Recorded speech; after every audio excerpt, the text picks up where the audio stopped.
Salve galera, como é que vocês estão? Espero que vocês sejam bem, sejam muito bem-vindos a mais um vídeo aqui do canal. João Augusto Cura quem vos fala. Se você é fã de jogos, você conhece esse personagem aí, Ed Gordo, um dos capoeiristas mais famosos do mundo de luta, né, do mundo dos jogos, e também um dos personagens mais banidos em jogos e torneios, porque o Ed Gordo é um personagem de jogabilidade fácil, ele é um capoeirista, tem movimentos baseados na capoeira. Mas você conhece realmente a história por trás desse estilo de luta? Que hoje é chamado de dança, mas que eu posso te provar que não é uma dança. Você conhece o que está por trás dos movesets do Ed Gordo? Qual é o peso histórico disso? Se você não conhece, esse vídeo é para você, porque nesse vídeo a gente vai explorar um pouquinho mais do passado da capoeira e de qual perigosa ela realmente pode ser. A capoeira é uma arte marcial e também um estilo cultural muito respeitado hoje em dia, praticado em diversos escolas aí, diversos mestres que ensinam capoeira para criança, para velho, para adolescente, enfim, é uma arte tradicional que é, né, uma dança, se fala jogar capoeira, dançar capoeira, não se fala lutar capoeira, mas se fala dançar, jogar, é patrimônio cultural brasileiro e é realmente uma mistura de dança com acrobacia e arte marcial. Mas você sabe como ela foi criada, de onde ela veio e por que ela é tão perigosa? Porque sim, ela pode ser perigosa se usada em combate. Tudo bem que a gente vê ela hoje como uma dança, né, como arte mais uma coisa mais teatral, mais de entretenimento, mais pro prazer físico mesmo, né, lúdico e tudo mais, uma dança, uma coisa mais estética, tanto que ela é patrimônio cultural e é respeitada mundialmente por isso. Mas quando ela nasceu, de onde ela veio mesmo como forma de defesa. E sim, ela era extremamente perigosa e pode ser adaptada para ser perigosa até hoje, se a pessoa quiser, né? Se o mestre de capoeira quiser, ele pode tornar ela tão letal quanto antes. A questão é que hoje ela é vista com bons olhos, né? Ela é vista como uma dança, como algo cultural e uma forma de manter as raízes de quem veio aqui por causa do que veio. E eu vou explicar melhor. Se você estudou história na escola, né, o mínimo de história, você estudou a época dos escravos no Brasil, né? Então, a capoeira é de origem escrava, mais especificamente de origem africana. Ainda mais específico, de origem correspondente a Angola e ao Congo. Na época do Brasil colonial, os africanos eram escravizados e obrigados a virem para cá como escravos, né, em navios negreiros, só que eles trouxeram muito mais do que força de trabalho. Eles trouxeram as suas raízes. E parte dessas raízes, culturalmente falando, foi a capoeira, que eles tiveram que adaptar para servir como forma de sobrevivência. Porque pensa, você foi tirado da sua família, foi tirado do seu convívio, foi escravizado, foi transportado num navio em condições precárias e precisa resistir a esses seus captores. Como você vai fazer isso? Eu vou lutar. E se você é um capoeira, como eles chamavam na época, você tem como lutar, porque a capoeira é extremamente útil no quesito de luta. Só que eles não podiam falar que eles sabem lutar, eles não podiam demonstrar que nós, os escravos, sabemos lutar. Então eles disfarçaram isso como dança. Eles disfarçavam isso como dança, como se fosse uma dança ritualística africana, quando, na verdade, era arte marcial. Porque, sim, a capoeira é muito mais do que só dança. Ela é uma arte marcial e muito efetiva. Aqueles escravos, né, aqueles escravizados que vieram para cá, que tinham domínio da capoeira, né, que sabiam que eram chamados capoeiras, eles passaram a ensinar outros escravos que não sabiam em rodas de capoeira disfarçados de dança. E conseguiram, então, resistir ao homem branco, né, aos seus captores, aos feitores e senhores de escravos, muitos deles fazendo fugas e até lutando. Então, aqueles escravos que eram chamados de capoeiras, eles eram muito temidos pelos feitores e pelos senhores de escravos, porque a capacidade de seus chutes poderia matar. Sim, eles chegaram a matar muitos de seus captores usando técnicas de capoeira da época. Quais são os motivos dos escravos capturados continuarem perpetuando a capoeira? Três motivos principais. Primeiro, resistência. Porque os escravos que eram capoeiras poderiam resistir à escravidão, matando seus captores, né, feitores, senhores de escravos, e efetuando fugas com mais facilidade. Então, primeiro é resistência. O segundo, identidade cultural. O que é identidade cultural? Eles já eram capoeiras antes de serem escravos.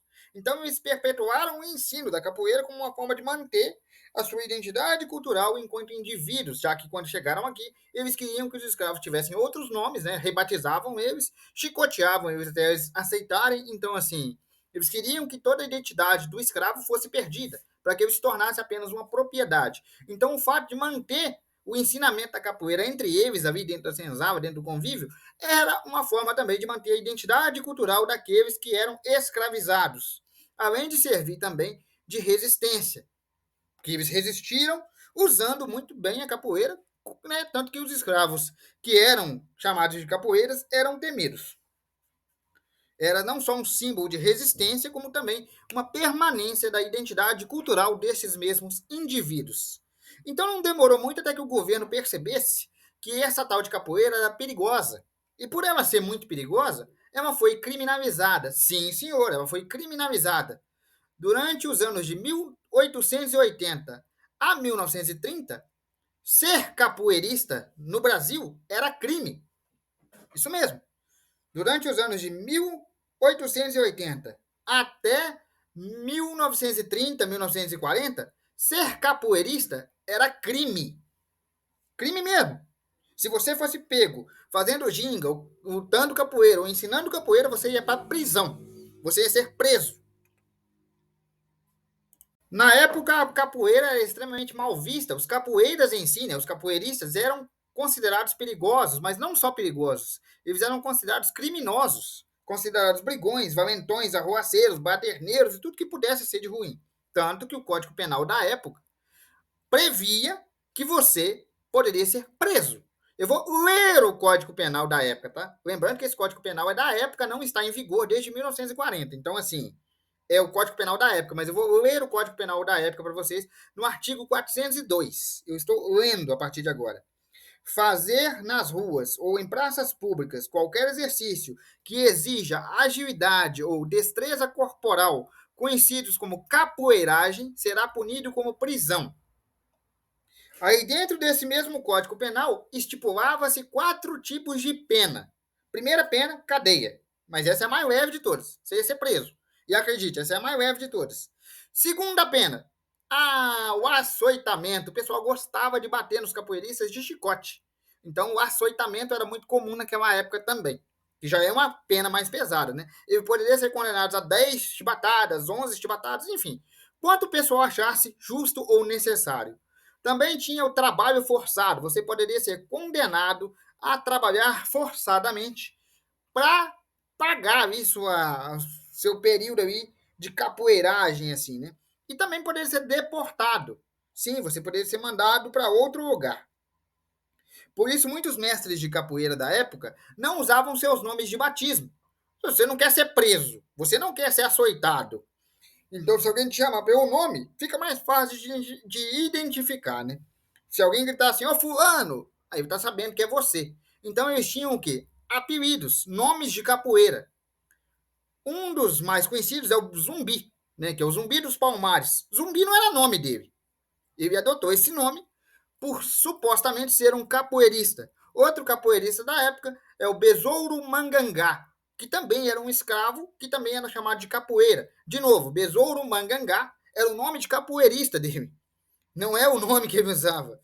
Então, assim, são nomes que os escravos usavam para evitar punições, porque o artigo penal da época literalmente punia os capoeiristas.